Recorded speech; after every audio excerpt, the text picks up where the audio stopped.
And welcome to another Adobe Live here in the UK, where you will find us every lunchtime between 12 and 1.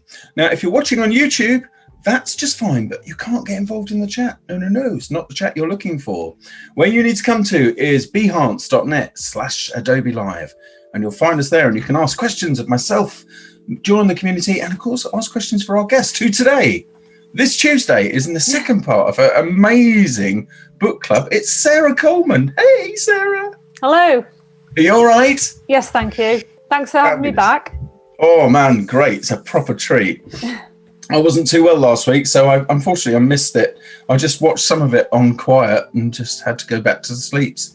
But it looked really good. It's good fantastic. To have you back. Good to have you back. Thank you. I was really looking forward to seeing you last week as well. That's all right. We've got 2 more to go after this. So we have. So there we go. That's the main thing. So let's have a quick look at who we've got in the chat today, so we can do a couple of shout outs. Jackie's in here. Hey, Jackie. And Andreas, guten Tag. Stuart Fickling is here. Gareth is here. Hi, Gareth. Welcome to the Reality Asylum. We've got John Urshan. We've got Angus here. Hey, Angus. We've got quite a few in. Keith is here. Good Lord. Steve's here from New Zealand. Kia ora, Steve. There we go. Plenty. Oliver, I think I might have mentioned you already, but if not, there we go. And yeah, plenty here. And as you probably found out last week, Sarah, we get lots of people who join from all over the globe, which is just amazing, really. Yeah, I was quite taken aback by the geographical spread, actually. We had an interesting guy from Russia last week as well who had a specific demand that he kept repeating, which was entertaining. Yeah. I did. One of my daughters told me that there was some interesting stuff going on in the chat. It's all right. He was just keen. Yes. No. Well, it's all good. It's all good. So, what are we doing today? Because last week, right, you picked this week's book title. That's right. Which is, I can't do a drum roll here, no kit, but there we go. It is Carolyn's suggestion of Philip K. Dick's A Scanner Darkly. Love it. Never done any Philip K. Dick. Always fancied having a go at one. So this was a golden opportunity to have a go at one of these. So many good Philip K. Dick things, though, been turned into movies, like Minority Report. Loads of different things have been turned into movies. But I've got an anthology of his short stories, which are often the better ones. Yeah. 5 volumes of it. I quite fancy the short stories, actually. Really good. I like a good book of short stories. I can manage one of those before I fall asleep. Yeah. So, quite excited. And this one was made into a movie as well as, of course, a famous Keanu Reeves rotoscoped one, which was interesting to watch a bit of. Yeah, it was Keanu Reeves, if I remember correctly. And that's it. And Winona Ryder, yeah. Yeah, 2006. 6, yeah. There we are. Who's been reading up? Oh, well, excellent. You get extra points for your excellent homework there. Getting a few well wishes here, these are for me actually. Well, for both of us, but people welcoming me back this week, which is really nice, and people very pleased to see you again, Sarah, and excited for today's stream. That's nice to know. Fantastic. Hi everyone. So, yeah. And Steve is saying, never a bad movie or show made from one of his works. That's true, because his work is of such great quality. Really great. Yes. So Philip K. Dick is the answer to that, Jackie, just in case you missed. Fantastic, very influential. I noticed Kurt Vonnegut was in there as well in the list. It was very difficult to choose, actually, really difficult, which is why I'm glad we had to make a decision by the end of the session, because I could have spent 24 hours considering that choice. It was very nearly Dracula, but I thought, it has been done to death, excuse the pun. But I went for one that was deliberately difficult. Yeah, no, but especially since it's not your typical genre, is it? It's not the thing you're most... No. I do an awful lot of books, as you know, and I've done everything really. Mystery, adult novels, chick lit, fantasy, recipe books, textbooks, YA, middle grade, you name it, I've done it. But this is one area where I've not really delved. So I've deliberately put myself outside my comfort zone a little bit. No, I think that's good. Oh, I'm so excited to see it. It's going to be really, really good. So let's just see a couple more things. Oh, Sandrine's here. Hi, Sandrine. Quite a few people who appreciate a good Philip K. Dick story in here. Well, I hope I can do it justice. We'll see. I'm sure you can. Do often I think people who work on stuff that's cross-genre Yeah, nowhere near their usual thing. I think that's where interesting things happen to mix it up a little bit, I think. You know, yeah, I know what you mean. I know I don't like it, but it's a fact that if I've been kicked right out of my comfort zone, or I've got a difficult art director or a topic I wouldn't go near, that's 99% of the time, that's when the really good work appears. That's when the stuff appears that you're really, really pleased with, ends up, you know, going to the top of your portfolio. And it never feels like that at the beginning. No. But yeah, it's often the way. Right. Well, in that case, I guess because we've only got just under an hour, so we best get started, I think. So, yeah. Right. Okay, so just to contextualise, obviously I'm here because I work on book covers, not exclusively, do lots of other illustration work as well. But I thought I'd give you a very quick guide to my bookshelf upstairs. I took a copy of every book I've worked on, whether that's a complete book cover or whether it's just a typographic title or a piece of lettering. And my book total is now up somewhere near the 850 mark. Wow. So these bookshelves are, they're actually, in some cases, they're stacked 2 to 3 deep in terms of books. So you can see quite a wide variety of books there, lots of kids fiction, lots of young adult, middle grade, and so on. And I've actually got a big pile of books here for you as well to set the scene. All of those are recent covers, just to show they do make it into the wild. But this one, a new book, never tried it before. I thought we would start by having a look at some of the covers that have gone before, because obviously this is an old novel, and we've got, excuse the quality, they are dragged straight off the internet. On the left-hand side here, this quite nice, almost sort of young adult looking, quite gentle image for this cover here.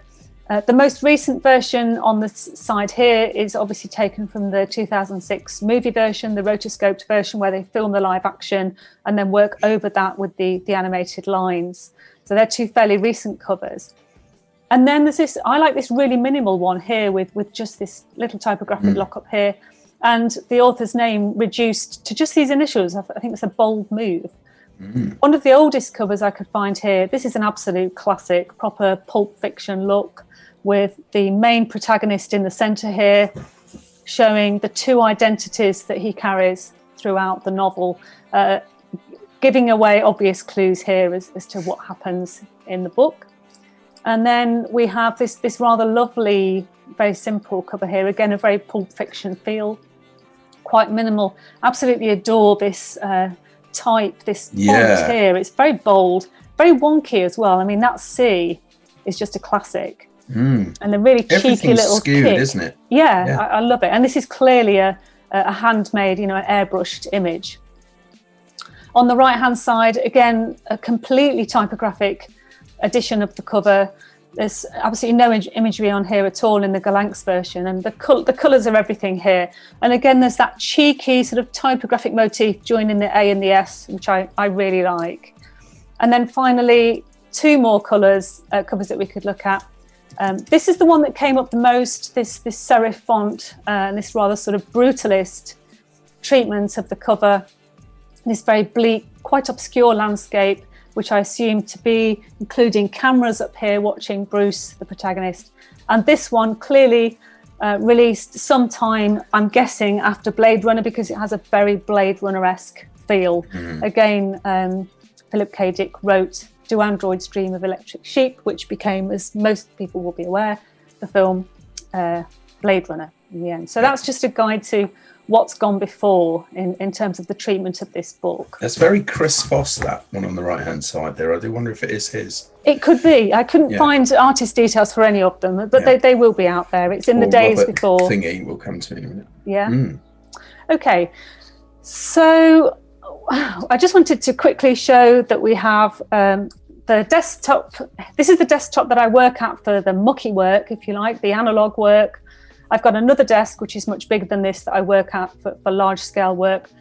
But you'll see that the layout of this analog desk broadly mirrors the way I lay out my Photoshop, with all the tools on the right here and the layers. A lot of people have their tools on the left as default, but my Photoshop mirrors the physical layout of the actual desk. So that's a quick guide there to some of the tools that I use. I love your to workspace. create. I love Well, it. it's real. You know, we have a clean Yeah. desk and a dirty desk. I'm at the clean desk now. So what you'll be watching is really me sort of crashing my way through how I integrate the analog or the physical elements with the digital to create the finished result. I've always worked analog, but I've always worked digitally as well. They're not rivals, they're not separate, they're just exactly the same as picking up two separate tools. So as last week, I've gone in with some pre-prepared elements just to make sure this isn't going on for 3 hours. And what I wanted to focus on was, it's a little bit out of focus, so I apologise, I don't know how this is out of focus, but it is. So we have the main character in A Scanner Darkly, whose name is Bruce Arctor. And without giving away any spoilers, because all of this is online openly to read, Bruce is living a double life.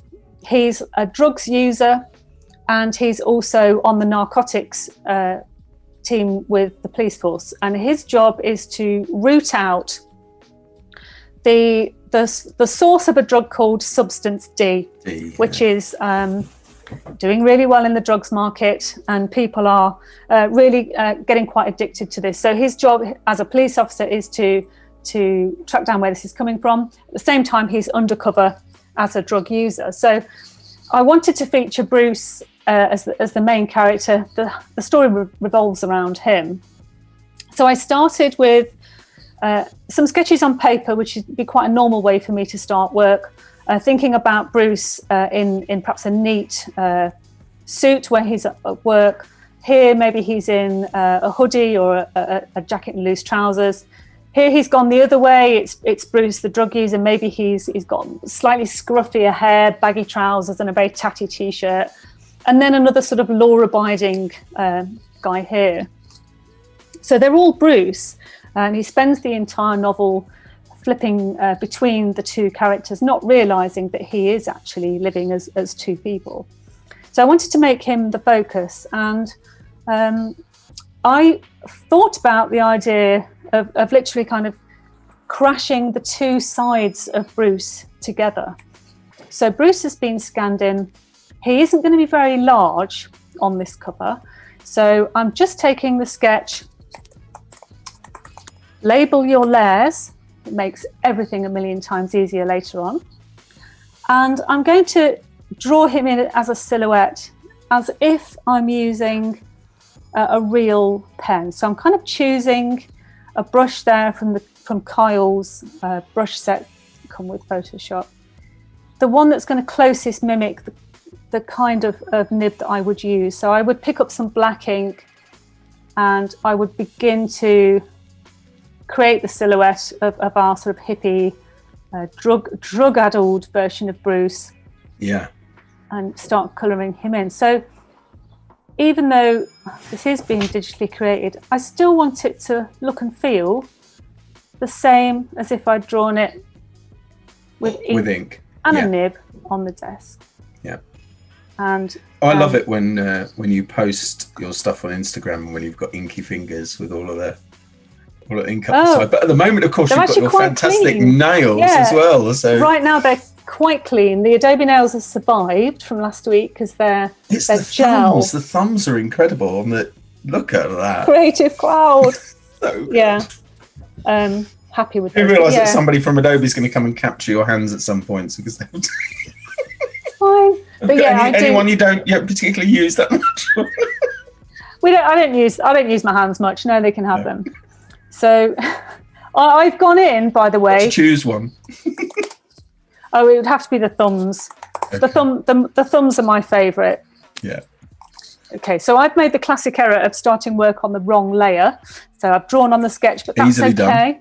That's okay. We can get going on that and mend that straight away. This is real life working. It is. So what we're going to end up with, I mentioned this last week, we're going to end up with, rather than a cover which is ready to go to press, we're ending up with something which is more akin to a really well developed rough that you would show to a client once that client's decided which direction they want to go in, and you're working it up to kind of last but one stage. So what we'll end up with is not something which we would send to the printers. It's something which is a really good rough stage that you could iron out any problems from that point. So he's rather rough, this Bruce. It's a very claw-like hand. He's going to be very small on the cover. So, okay. Very long arm as well. We can fix all that.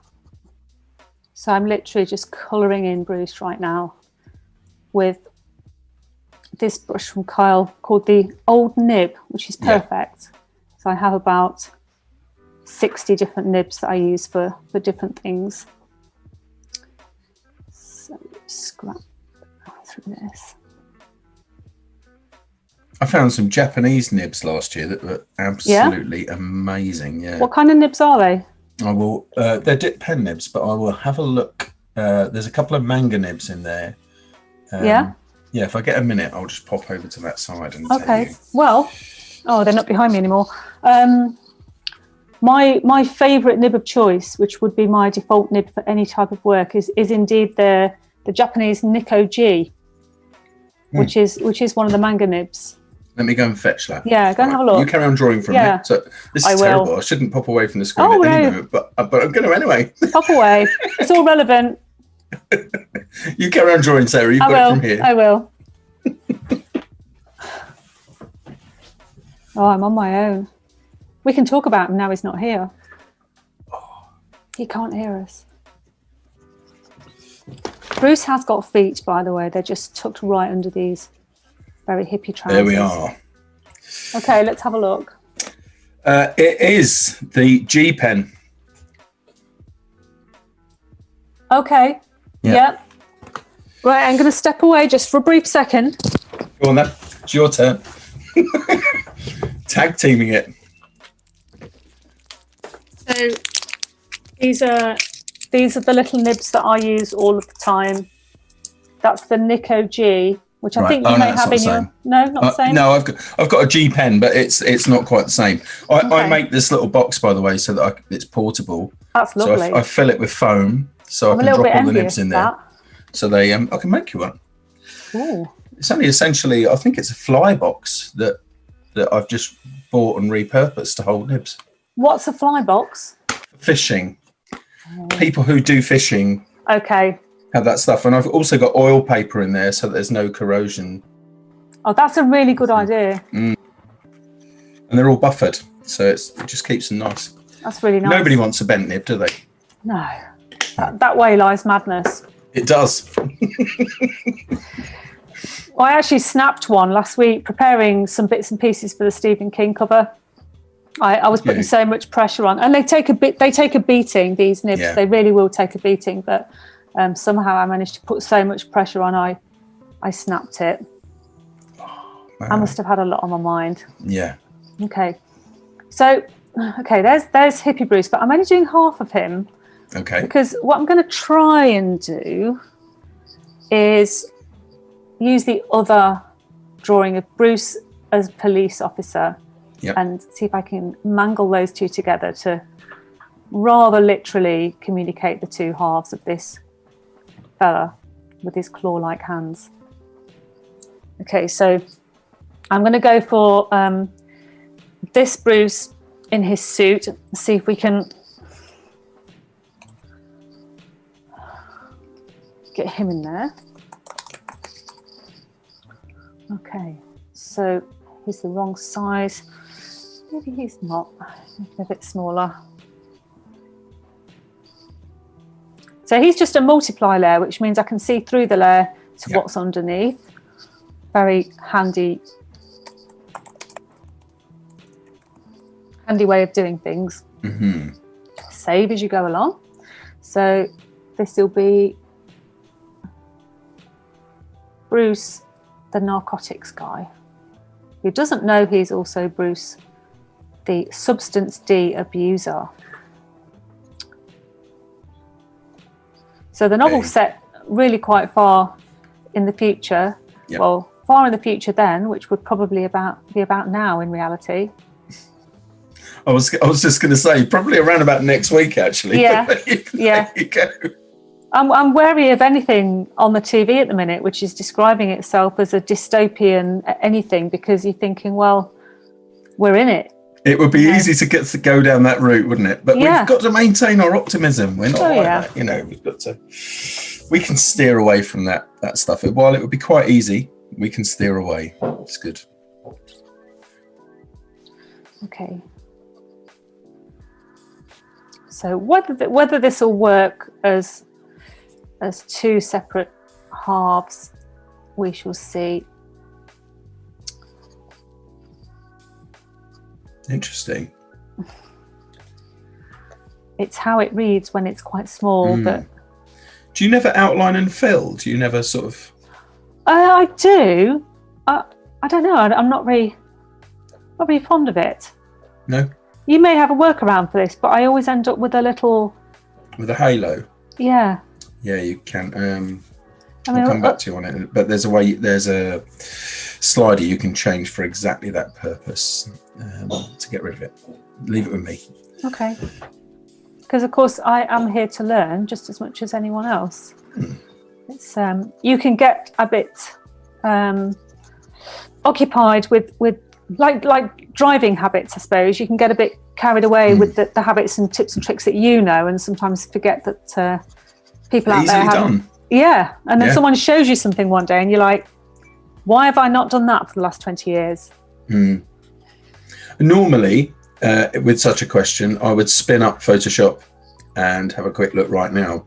The only reason I say you'll have to leave it with me is because I'm signed out on this machine. I've got two accounts between the booth and down there and in here with the 4 machines that I work across, but because I had to move stuff onto the other account in there, I had to sign out of this one. And I don't want to sign in while we're That's chatting. all right. So I just did a little bit of select and fill. I had a tiny halo, but not really anything to worry about. So yeah, the can you just go back to the paint bucket just a minute? If G, I think it's in the tolerance. You can make the tolerance quite high, and then your halo will vanish. Okay. Because it just becomes more tolerant. I get it. As to how it feels. It's worth giving it a go. But you can't set it to maximum because that means it's like super laid back tolerant. Right. And then it will just fill everything irrespective. It just go, anything's game for filling. There you are. Okay. People discussing the novel here. Did you say it was Caroline's suggestion, this one, wasn't it? Caroline? Right? Yeah. Yeah. Caroline's talking about the book there. Okay. Sandrine echoing it's a novel for conspiracy theorists. Yep. So there we go. We've got Bruce in 2 halves. We've got his Bruce the drug user, who later in the book joins a sort of drug dependency / recovery group called New Path, which is supposed to help people with their substance abuse, but later proves to be something else entirely in the novel. So I'm not going into too much detail with this figure because he's not massively essential. So, okay, so there's Bruce in 2 halves. He's combined. I'm going to hide those drawings. And then I wanted a texture for the back of this book. It'd be quite easy to think in terms of a very clean, quite stark covers, like the ones I've already seen. Obviously, I've seen existing covers. I'm going to be influenced by them. So I've created, without being fully sure of what I'm going to do with it, I've done some mono-printed backgrounds. Oh, yes. You can actually hear the noise squeaking away there. Squish. So this is me getting the monoprinting ink out and just creating some useful textures for the background of the book. Now, as it turns out, at the end of the book, it's revealed that the substance D, the drug that the globe is addicted to at the time, is derived from a small blue flower. which is being farmed, and you see that farm at the end of the book. Bruce, the protagonist, goes to work there. So I just played with the idea here of creating flower shapes, some real flower shapes and some shaped from pills, capsules, as a monoprint, and just see how that might work as an interesting background. So that's how they were created. And I bought a gel surface for monoprinting a little while ago. Yeah? Yeah, I mean, I've still got a big sheet of glass here, but I bought a gel surface. I haven't tried it out yet, but... I wonder if that's better. It'd be softer, wouldn't it? I'll try it. I just use a bit of really soft Perspex. So this is the monoprint that we ended up with. Some are more usable than others. Monoprinting, when you first, it can be a bit unpredictable with big squidgy outcomes like this, but you end up with some really juicy bits in there. So that has then been scanned, and that's the file that we've ended up with. So this has been put on my giant A3 scanner at about 300 DPI, and I'm actually going to take, I think, the whole of this and just take it into the background in the first instance. Move that out. So what I've actually got prepared here is a crop on the template of the book, so I can instantly see how the edges of the book are going to look. So I always keep that layer on there. Of course, I can turn my guides on as well when I'm ready. Always have your guides set up. So there we go. And then the colour of the flowers is really quite significant. The little blue flowers at the end, which are revealed to be the source of this this drug that's gripped the globe. So I'm going to pick quite a vibrant blue and get that in the background.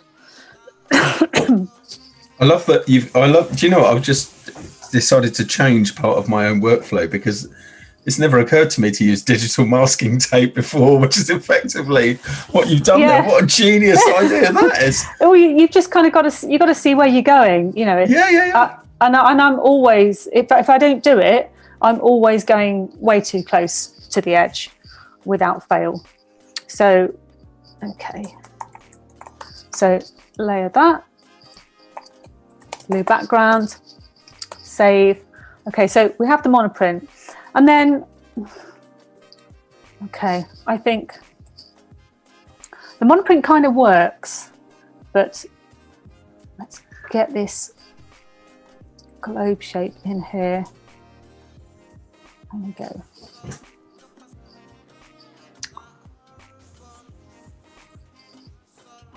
Really cold, sort of icy cover.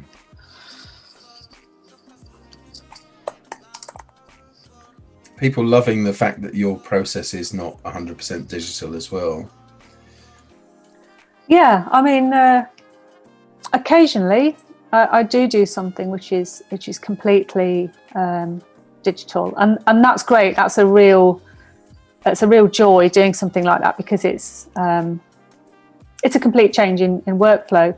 But I mean, I say that, but it doesn't really feel any different. I'm still going through the same process. It's just that I'm drawing straight into the machine, if you know what I mean. So I'm just trying to work out here.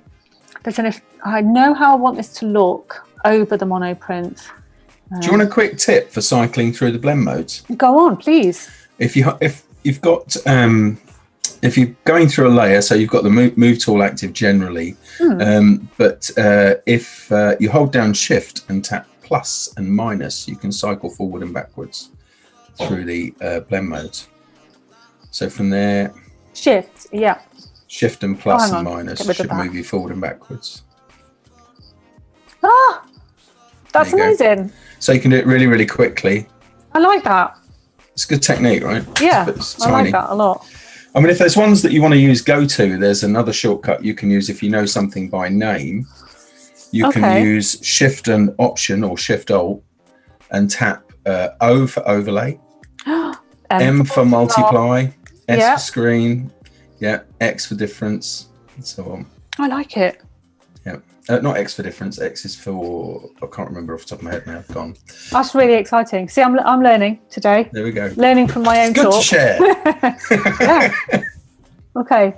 Cool. So so we have the mono printing in the background and the vague shapes. Now I've just seen exclusion. Thanks, Tim. Exclusion. I like exclusion. Yeah. My favourite layer option used to be the difference layer. It's what I used to use to recreate what I would do with bleach over ink.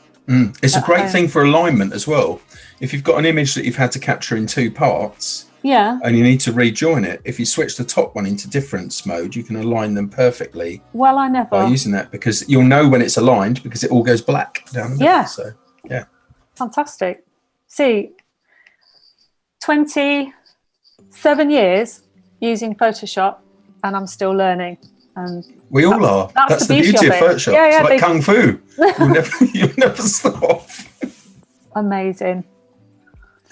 So I've just noticed that I don't like these flowers here. They're not doing it for me. So they're coming off, and I'm using the healing tool or the patch tool. To remove these.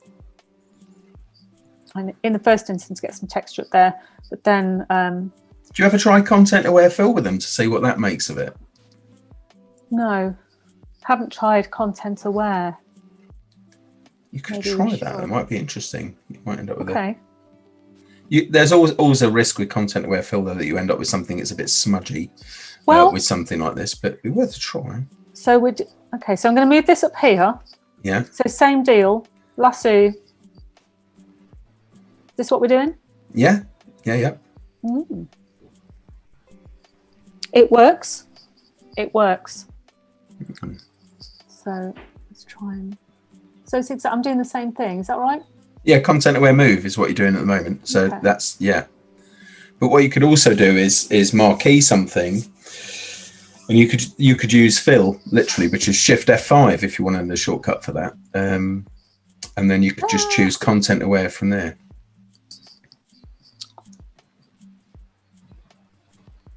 But the content aware move in the context that you're using here is working perfectly. Really good. Yeah, understanding the texture. It's a little bit crude because I'm in a rush and so on. It's not working. I would obviously spend a lot more time doing this if we were preparing a final book cover, but in the first instance, this will suffice for today's purposes. So I'm actually going to get rid of a lot of that so it's not too obvious. But I still want this to look quite organic. Mm.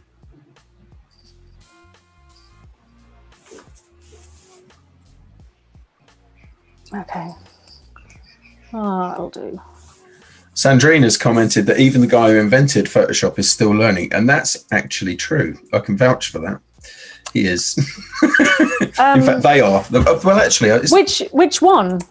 I think Thomas it's Knoll Thomas. is the one I know. Yeah. Yeah, I don't think. Hold on, I'm going to Google it. So I've got a funny thing in. That's good. They both are still around, so that's good. And the same age as me. That makes me sad. Makes you sad? Why? Because I thought they were younger than me. No, if you think about as old as the hills. Photoshop's been around for so long, Yeah, 32 years. I think we forget how long it has been around. Yeah. So. Actually, no, Illustrator's 32 years, so it might be. Is it? Gosh. Okay, so there's two halves of Bruce staring into the distance. I've got the sort of, I don't know what to call it, the sort of focus here. And what I was thinking about was the importance of the letter D in the book. Obviously, I can't help but approach things from a typographic perspective a lot of the time. So I'm looking for words or phrases or letters that are significant to the book. And the two things in the book that are important are the substance itself is called substance D. Yeah. And it stands also for Donna, who is the female heroine in the book, the female protagonist. And she's Bruce's sidekick stroke partner, although there's no romantic involvement apparently. So the letter D has quite a lot of significance. So I actually thought about, could I do something with the letter D? So again, I tried some mono printing just to try and create 2 large letter Ds, one large slabby one with a bit of texture, and another one which looks like it's been sort of drawn maybe a bit obsessively, a bit scratchily over and over again, as if someone's doodling on a page. I love these little movies. And so when they're scanned, they look something like this. So I was quite taken with how this D turned out. So I'm going to very roughly chop that out. Again, drop it in. I'm going to very crudely try and get rid of most of the white. Select the white, select similar, and then grow it a bit. I hope it gets rid of a lot of the white. And then obviously I need to get rid of these little hangovers from the mono printing that happened before. Just get rid of those. And then we've got the letter D, standing a little bit wonky. So really, what I was trying to go for, in my initial idea, was to have Bruce standing in the middle of the D. And this is where I make a second Bruce, so the original is not compromised, and then make an edited Bruce. So we always have the original to go back to once we've messed around with him.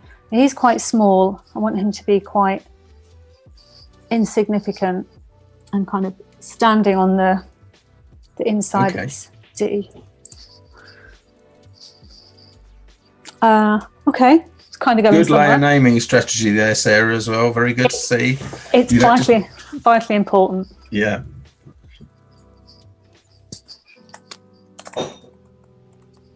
Okay, save. And then just the idea of some kind of searchlight, something really, some bright focus on Bruce. I'm using the lasso tool to create. Yep.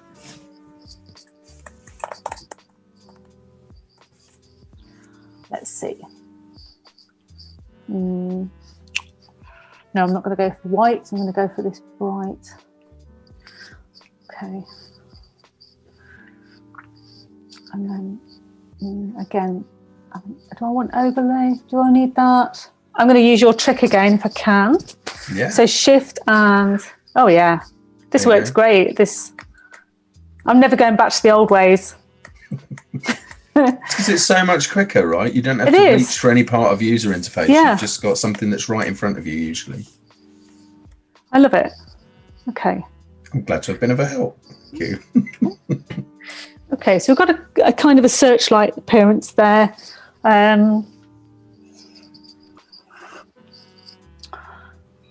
So I'm kind of reviewing this as I go along. Yep. My blue is a bit bright. I actually want to make this a little bit darker and a little bit moodier. There we go. That's better. Good old-fashioned slider. And then... Can't beat it. No. There is nothing particularly technically astounding going on here.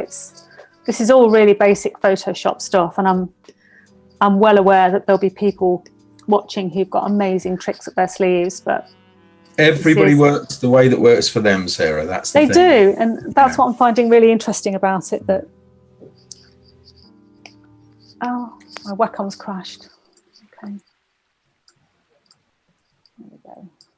So there's the searchlight. Okay, save. Okay, so Bruce is kind of looking the way I want him to look. Yep. I think what I need now is I want him thoroughly overlooked. So I'm going to attempt to freehand some security cameras silhouetted up high here, watching what he's doing. Okay. Is your Wacom all right now? Yeah, it had a little. Yeah. Oh no, so I had a little freeze. The other thing it does, which it's only just started doing, is it might do it while I'm working. It will create a stroke, and then right at the very end of the stroke, it's like it coughs out a blob of ink at the end. Have you seen that? Yeah, I have. Yeah. Do you know what causes it? No, I do not. It's very, very strange and very annoying, because you'll have your line perfect. So hopefully it will show us. It's. Oh, there we go. See the little blob there? Yeah. That nasty little blob there. Yeah, it's like just a tiny pressure hit, but it's not. Yeah. It's not. It's just. But without the actual pressure. I don't know. I mean, they tend to update the drivers quite a lot, don't they? Because these things all get reported. Another one. These things all get reported, and then they work out what it is. Then they fix something else, and like many other things, it breaks something else, doesn't it? It's, you know. Well, the driver was updated yesterday, so it has no excuse. No. It has zero excuse. Right, wonky little camera. Tim's suggesting maybe. How's the nib of your stylus? How's that? Rather flat, actually. Mm. Can that be seen? Yes. Maybe. Yeah, maybe it is a little bit. Try that first. It's got swap it over. Very scratchy. Yep. Thanks, Tim. He's a good man. It's a really good tip. Tim's tips.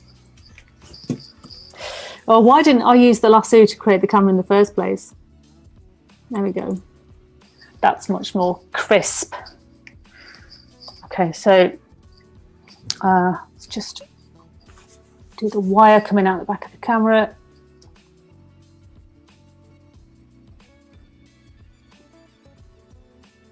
Okay, again, this is so tiny.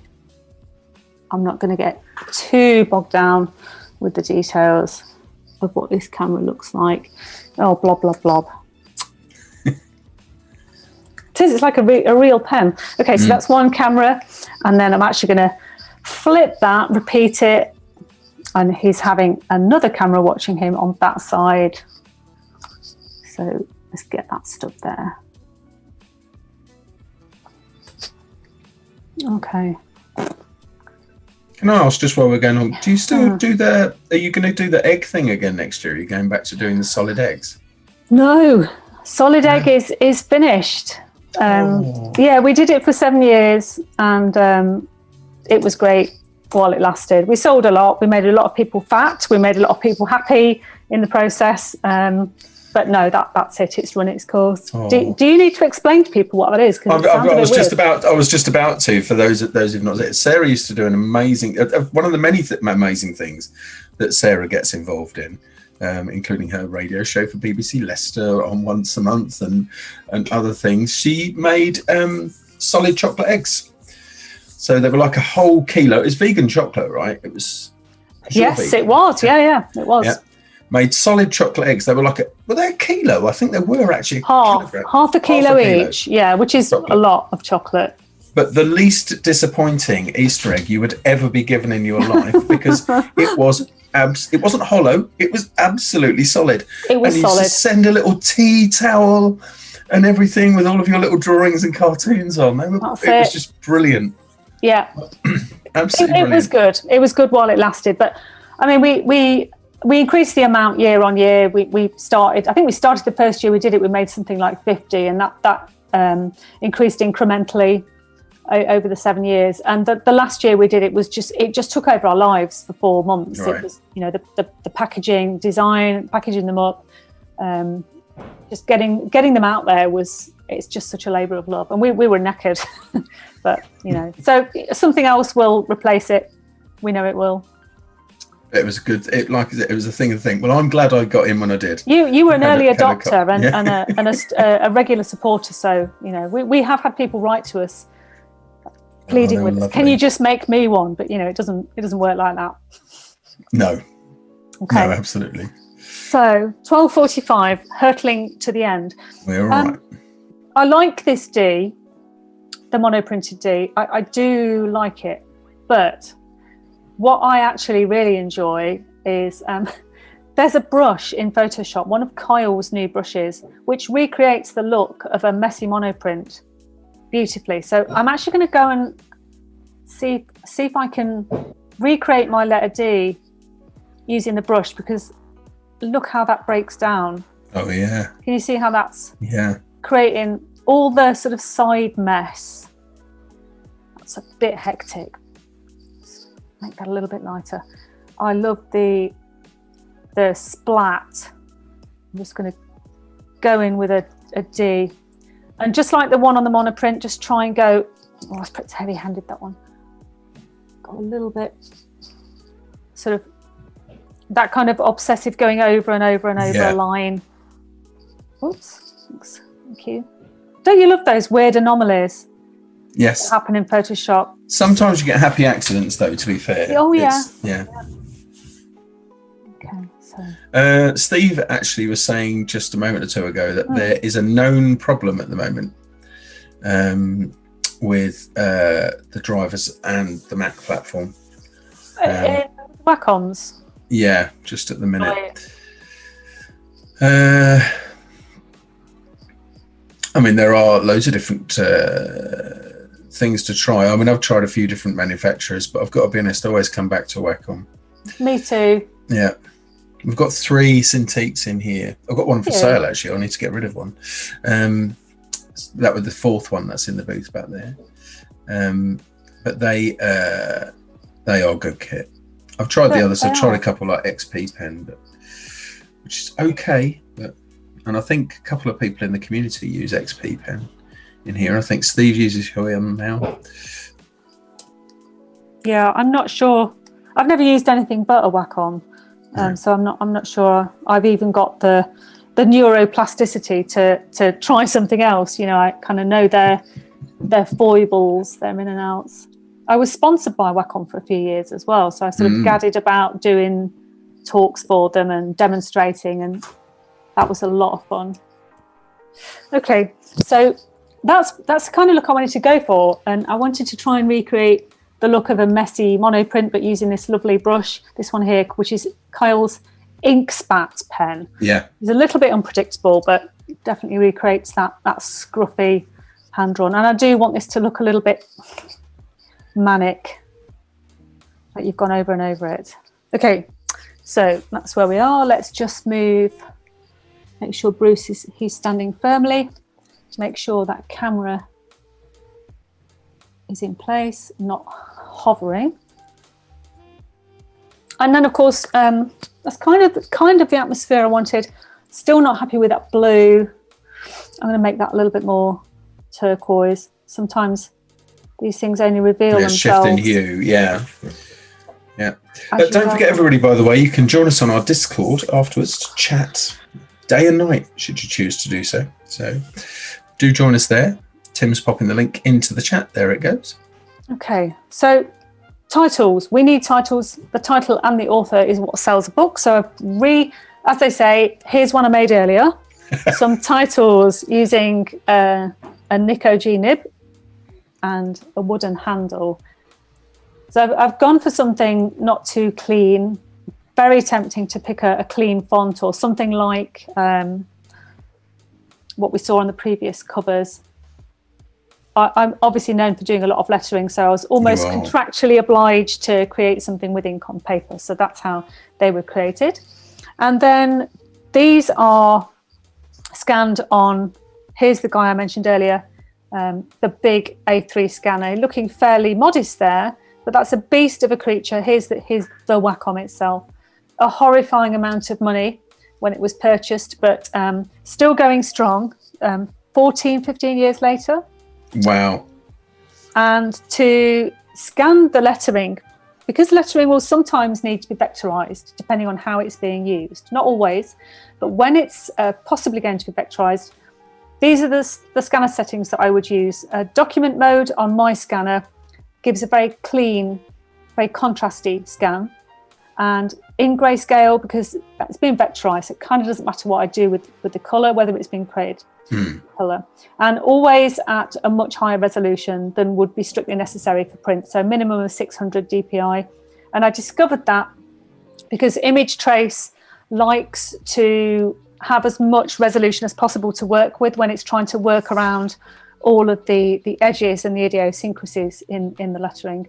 I keep the unsharp mask off because if there's any sharpening or any editing to do, I will do that myself rather than leave a machine to select settings for me. So this means we end up with a scan like this. So you can see that if I blow this right up, this scanner is brilliant because it's even in document mode, it's picking up the texture of the paper. Yeah, you can clearly see it. Every mark where the ink intersects with the paper. And that's what I want. I want it to, I'm not interested in cleaning this up for this particular cover.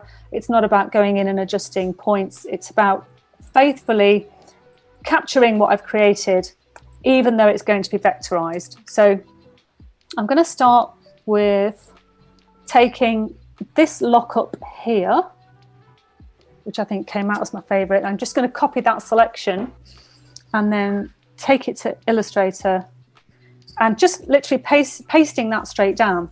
So at the moment, it's just been pasted in. It looks exactly as it does on the scan.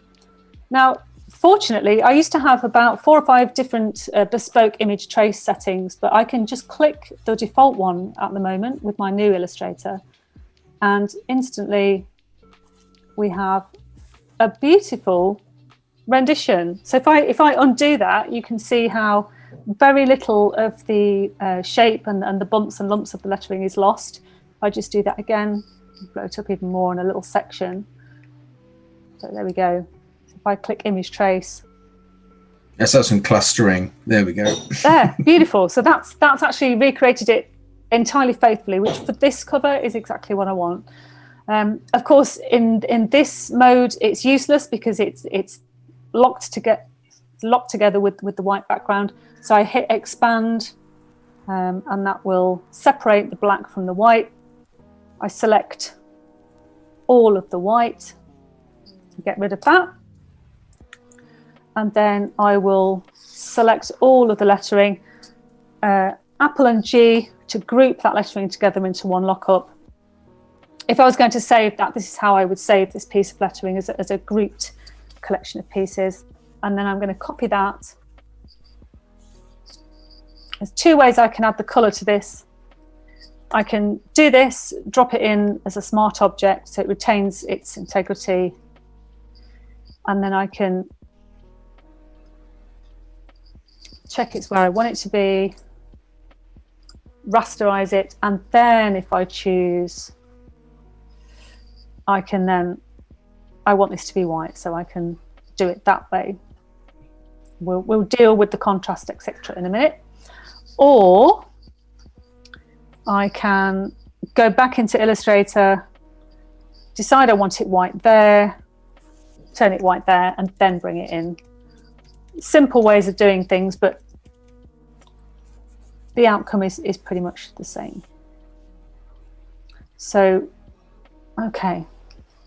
Not the greatest legibility there, so we're going to have to do something in a moment about making that slightly more legible over the very busy background. And I'm not too comfortable with how close this R is to the E.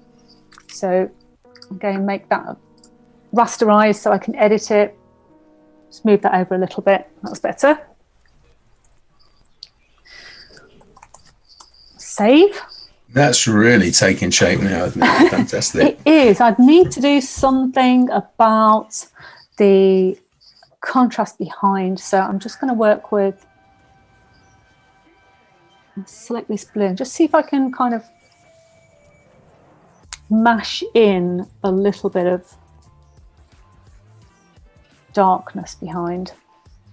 Are we also fishing now for suggestions for next week as well? Yes, well reminded. We absolutely are. So the theme is it's October, so it's horror, ghost stories, supernatural, sci-fi. You know, that's where we're going with next week's cover. Okay. All right. So get your titles in there, people. If you've got something that you'd like to see potentially in next week. Okay, then pop your book titles into the chat. I can pass them across to Sarah towards the end. Yeah, and we'll choose before the end of the session, so I've got time to read a bit of the book and get a handle on what we're doing. Okay, so there's the title in place, and of course we also need the author. So let's get him. Where is he? There he is. Okay, so we've got a couple of Philip K. Dicks. This time I'm going to go for this corresponding sort of weight here. Again, if we look at that really closely, you can see exactly how the ink has soaked into the paper. You can actually, if I blow it up even more, you can actually see this line here. This is the edge of the nib grooving the paper. And that's again, it's the kind of quality I was after when I spent an eye-watering amount on a scanner, but it was absolutely worth it. So again, I'm going to copy that and paste it into Illustrator. Again, this is the lettering that's been scanned at 600 dpi. Click Image Trace. Beautiful, that's worked really well. And expand that to separate the two. Select all the white, get rid of that, and then we want it grouped as one piece.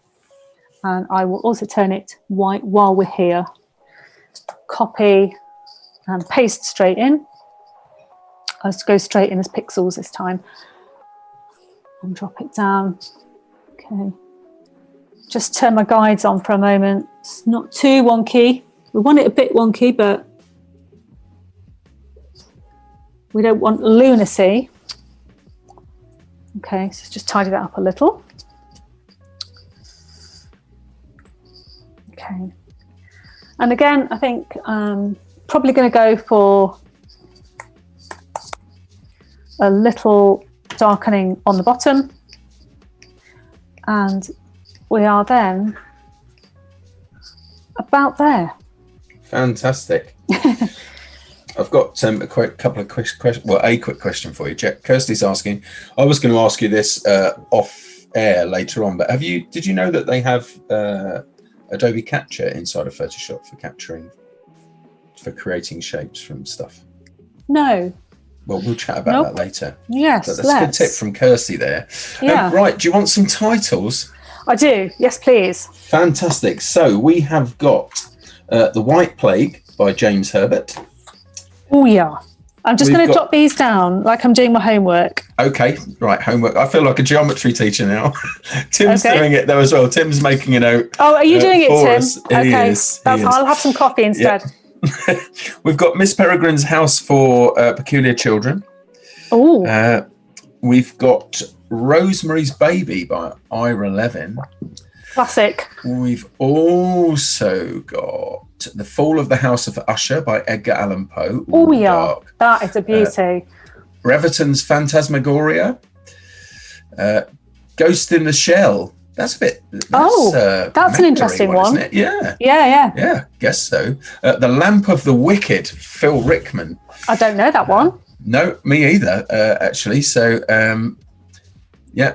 Fantastic. No one suggested the Golden Age of Ballooning, which is actually quite that's an amazing ghost story. It is a little known ghost story. It's actually quite creepy. Yeah, because the balloon is as a metaphor for the paranormal and absolutely hot air, spooky stuff, drifty stuff. Yeah, feet off the ground. I was going to throw you an old one actually, because I've got a cover I did for about 30 years ago. The Wasp Factory. Oh, Ian Banks. Put that on the list. Put that on the list. Yeah. Tim, are you able to send me that list, because I didn't write it down and I can't remember. The list is coming across to Sarah now. Yeah, we need to choose now. So Tim in the ear is actually talking. You don't get to hear Tim in the ear unless Tim wants us to hear Tim in the ear. But Tim in the ear is chatting away to us and he's just saying, yeah, I'm doing the list right now and I'm sending it across to Sarah. He's amazing like that. He's also giving me, now turning me into an author, Reality Asylum by Tone E. Harmer. I see what you did there, Tim. Very good. The Wolves of Something Chase. Sorry, they talk about something else. So the Wolves of Something Chase. All right, so I'm looking forward to it already. I've loved spending some time with you today. Thanks. It's been great. Do you remember when we first met? When I was the sole member of your audience as you ran through your presentation? Where were we? We were in London. Well, I think we were at the Vaults. Yes. The Wine Vaults. Adobe edX. Educational Summit. That's it. And you wanted to run through, and someone gave me a shout and said, Liz gave me a shout and said, "Do you mind coming and sitting watching Sarah's presentation?" So she's got someone to talk to. Go and be the audience. You gave me a private viewing of your entire presentation. It was fantastic. Oh, that was funny. Oh, it was great. No, I really loved doing that. That was a great session. I liked it. It was. Right, come on, Tim. More live. Where's this list? Is it emailed? Yes. It's in the Zoom chat, so you might pick it up in the Zoom chat. You'll get it from there. Okay. Waiting with bated breath. While you're doing that, I'll just remind everybody that don't forget we do have our own Discord, so you can pop along to our Discord, chat day and night, should you choose to do so. I haven't been on there in a little while, actually, so I might pop on afterwards for just a little bit as well. We've got another late suggestion here, if we can. We've got American Psycho, Bret Easton Ellis. I bet you'd love to do that one. I would. And the Wolves of Willoughby Chase. I want to do all of them. That's the problem. I think if Joe and Gareth, if you hold on to those for next week, we could drop those suggestions in next week because Tim's kind of sent the list across. Now I'm toying with an idea, Tony. Tell me what you think about this. This could be absolute lunacy. For the last session on November 3rd, I think. I'm actually considering taking a suggestion at 12 and going on the fly. Ooh, that sounds really good. Flying by the seat of the pants and actually creating something from scratch. But we'll see how next week goes. Yeah, that would be an adventure. That would be a challenge. That would be an adventure. Have you got the list across? Have you found it in the Zoom chat? I'm in the chat, but I'm not seeing it yet. Wait. It might be. You might have to use the top bar just there. So the little bar, where you close out of your... Right. Okay. I think, if not, I can read them back to you right now. Yeah, come on then. I'll read them back to you. Yeah, because we need to make a decision, don't we? Yeah. We've got The White Plague by Frank Herbert.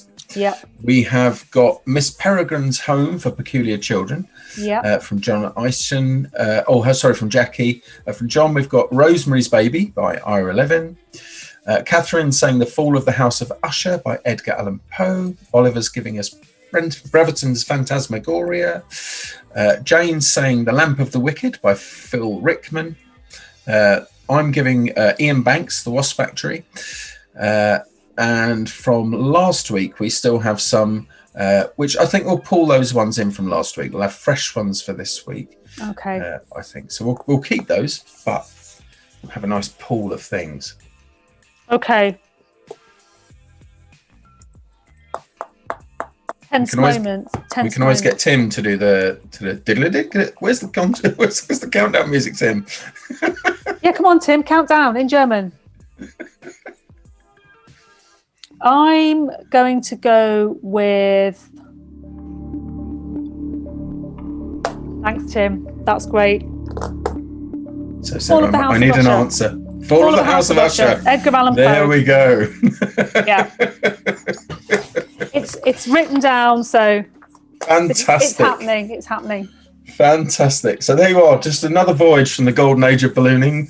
And amazing, Sarah, to spend an hour with you. Thank you so much. It's been fun. It's been great and lovely to see you again after such a while. It's been great. Yeah, I'm glad you're back on the mend. Thank you. It's all good. Get more sleep. Get more sleep. Yes. Yeah, I'm getting plenty at the minute. It's brilliant. I feel like groovy.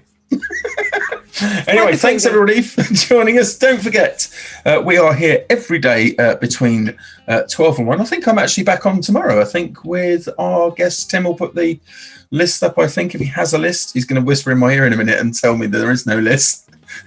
Oh, it's Thursday. There we go. No list. But anyway, whatever we've got tomorrow, sorry, not coming across just at the minute. Join us then. So for now, it's cheerio from me and from Sarah. There we go. See you in 2 weeks, because there isn't one next week because of Adobe Max. So that's true. 2 weeks time. Okay. All right. Take care, everyone. Bye. Bye.